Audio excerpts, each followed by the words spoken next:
გამარჯობათ, მე ვარ დავით გაბუნია, მწერალი და მთარგმნელი და დღეს წარმოგიდგენთ ჩემს საყვარელ რამდენიმე რჩეულ წიგნს. ძალიან ბევრი ვიფიქრე, რა კრიტერიუმით უნდა შემერჩია წიგნები, როგორები უნდა ყოფილიყო და რომ არ გამოჩენილიყავი არც ცნობი, არც ზედმეტად პაფსავი კი, არც არ ვიცი ყველაფერი ერთად, მაგრამ მე გადავწყვიტე, რომ მოდი ინტუიციას მივენდობი, ვათვალიერე დიდხანს თაროები და რაც არის მეთქი და მოდი დავიწყებ.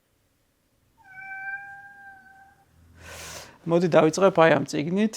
ქართულით დავიწყოთ და თანამედროვე ლიტერატურით ვიყოთ კოლეგიალურები, მით უმეტეს, რომ ჩვენი კოლეგიალურობა აქ არანაირ კომპრომისზე წასვლას არ გულისხმობს, ეს მართლა ძალიან კარგი წიგნია და ამაში მეთანხმება ქართველი მკითხველების ძალიან დიდი ნაწილი, რომელმაც ეს წიგნი უკვე წაიკითხა. ეს არის თამთა მელაშვილის შაშვი მაყვალი. რა არის ეს წიგნი და რატომ ვარჩევ და რატომ გირჩევთ ამ წიგნს? ქართულენოვანმა ავტორმა 33-ვე ასობგერა უნდა იცოდეს. ასეთი ბევრი არ ყავს სამწუხაროდ და წიგნები მაინც იწერება. ეს ის მწერალია, რომელმაც წერა ნამდვილად იცის, თან ძალიან კარგად იცის და არაერთხელ დაამტკიცა უკვე ეს. და თამთა მელაშვილი არის მწერალი, რომელიც ძალიან გაიზარდა, არ დარჩა ერთ ადგილას, იმიტომ რომ ბევრი თანამედროვე ქართველი მწერლის პრობლემაც ეს არის, რომ თქვათ ისინი ერთი ტექსტის ავტორებად რჩებიან. მე ყოველთვის ვაქცევ ყურადღებას იმის გარდა რომ კარგად უნდა იყოს დაწერილი, რაზე ლაპარაკობს ეს წიგნი. ვინ არის პერსონაჟი, ვინ არიან პერსონაჟები და მიყვებიან თუ არა რაიმე ისეც ახალს ჩვენ საზოგადოებაზე, ქართულ საზოგადოებაზე, რაც მე ჯერ არ ვიცი. რასაც ვთქვათ, აქამდე ათეულობით და ასეულობით წიგნი არ მიეძღვნა და რაღაცა პატარა თუნდაც ოდნავ რაკურსით შემოტრიალებას, აი სულ ცოტათი მაინც თუ ახდენენ ჩვენი ცნობიერების. ეს წიგნი ნამდვილად ასეთია, ეთერო, რომელიც უკვე რაღაცა ლამის ხალხურ პერსონაჟად იქცა ამ წიგნის მთხრობელი. ვინც არ იცის იმათვის ვიტყვი, არის უკვე თქვათ თითქმის 50 წლამდე ქალი, რომელსაც ცხოვრებაში არ ჰქონია სექსუალური ურთიერთობა და საერთოდ არანაირი რომანტიკული მსგავსი ურთიერთობაც არ ჰქონია და ის თქვათ აი უკვე თითქმის 50 წელს მიღწეული პირველად მის ცხოვრებაში დასაწყისშივე შემოიჭრება ეს დიდი ვნება და ყველაფერს თავდაყირა, რასაც რისიც ამ ქალს ჯეროდა, რისიც წამდა, რაში ძალიან მტკიცედ იყო დარწმუნებული, ყველაფერი თავდაყირა უდგება. ძალიან სასიამოვნო საკითხავი წიგნია, ისეთი მუსიკალური ენით არის დაწერილი და რაც თავარია არც ერთი წამით არ კარგავს განსაკუთრებულ იუმორის გრძნობას, სილაღეს და იუმორის გრძნობას. მოკლედ ეს არის თამთა მელაშვილის შაშვი მაყვალი, პირველი ნომერი. გავაგრძელოთ მეორე, საერთოდ სხვაგან გადახტომა რახან ვიფიქრე რომ ვთქვათ, სხვადასხვა კატეგორიის მკითხველს ვესაუბრებით. მეორე წიგნი იქნება მეორე არის საერთოდ სხვაგან უნდა წავიდეთ. ახლა ეს არის ევრიპიდეს 4 ტრაგედია. ეს არის ევრიპიდეს 4 ტრაგედია, ლევან ბერძენიშვილის თარგმანი, ძალიან მნიშვნელოვანია ეს ფაქტი და ახლა ვიტყვი რატომ. თარგმანს რატომ ვუსვა მაინც და მაინც ხას, იმიტომ რომ მე ძალიან მყარად ვარ დარწმუნებული იმაში, რომ ამ ტექსტების ანტიკური ტრაგედიების პოეტური თარგმნა ფუჭი საქმიანობაა, მაპატიოს ყველა კარგმა და არც ისე კარგმა მთარგმნელმა, იმიტომ რომ ჩვენ ქართულ ენაზე ანტიკური ტრაგედიები გვაქვს კარგი, ისე რა და ძალიან ცუდი ხარისხით ნათარგმნი პოეტურად. ნებისმიერ შემთხვევაში მათი აღქმა, მათი მართლა წაკითხვა და სენტენციების და რაღაც აფორიზმების და ლამაზი ფრთიანი ფრაზების მიღმა გაგება, მე მგონია რომ პოეტურ თარგმანში ცოტა ძნელია.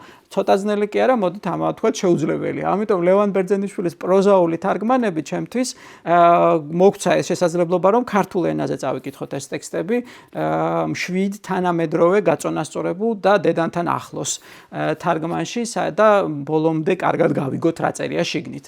პირველი არის იფიგენი ავლიში, როდესაც 13 წლის გოგოს თუ რამდენის არის, ახლა აღარ გადავამოწმებ, უკვე ეს სპონტანურია ეს საუბარი, რომ იცოდეთ. შესწირავენ იმისთვის, ღმერთებს შესწირავენ მსხვერპლად იმისთვის, რომ ქვეყანამ გაიმარჯვოს და პოლიტიკური ამბიციები თუ პოლიტიკური მიზნები და სამხედრო წარმატება უფრო მნიშვნელოვანია ვიდრე ადამიანის სიცოცხლე თუ არა და აი ამ დილემის შესახებ ალბათ ერთ-ერთი ყველაზე შემზარავი და ძალიან ემოციურად მძლავრი ტექსტია. იმდენად საინტერესოდ ლაპარაკობს საზღვრებზე, პოლიტიკაზე, გაუგონარ სისასტიკეზე და სრულ უაზრობაზე, ხშირად რაც დგას დიდი პოლიტიკური გადაწყვეტილებების მიღმა. მოკლედ ეს იქნებოდა მეორე წიგნი. და მესამე მოღონდ მესამე ცოტა სხვა მესამე არ არის ერთი წიგნი.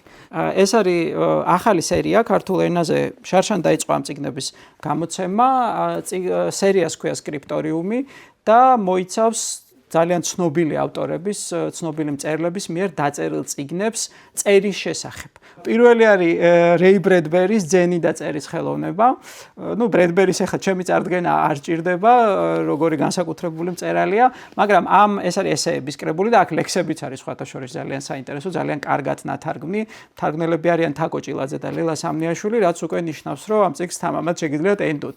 მეორე არის ძალიან უცნაურია წიგნი კაცისა, რომელიც მე არ მიყვარს როგორც მწერალი, მაგრამ ვერც ერთი მისი წიგნი მე ბოლომდე ვერ წავიკითხე, გარდა ამ წიგნის. ეს არის ჰარუკი მურაკამის მწერლობა როგორც ხელობა და ეს მართლა არაჩვეულებრივი წიგნია, სადაც მურაკამი აუღელვებლად, მშვიდად და წყნარად, როგორც ახასიათებს ხოლმე, გვიყვება თავისი ცხოვრების შესახებ, როგორ გახდა მწერალი, როგორ მუშაობს, ასე ვთქვათ, როგორია მისი რუტინა, რას აკეთებს და რაც მე ძალიან მომწონს, ახდენს სრულები დემისტიფიკაციას სამწერლო პროცესის, რომ ვთქვათ, აქ რაღაცა მუზები და რაღაც ესეთი აპოლონი რაღაცას დაგაფერთხებს თავზე, ამისგან ძალიან შორს არის სინამდვილეში მწერლობა, რომანისტობა, როგორც პროფესია და რომ ეს პროფესიაა და ეს ძალიან მომწონს და ძალიან მომხიბლ, სულაც რომ არ აპირებდე მწერლობა, სულაც არ იყოს თქვათ შენი მიზანი მწერლად გახდომა, ამ წიგნის წაკითხვა უბრალოდ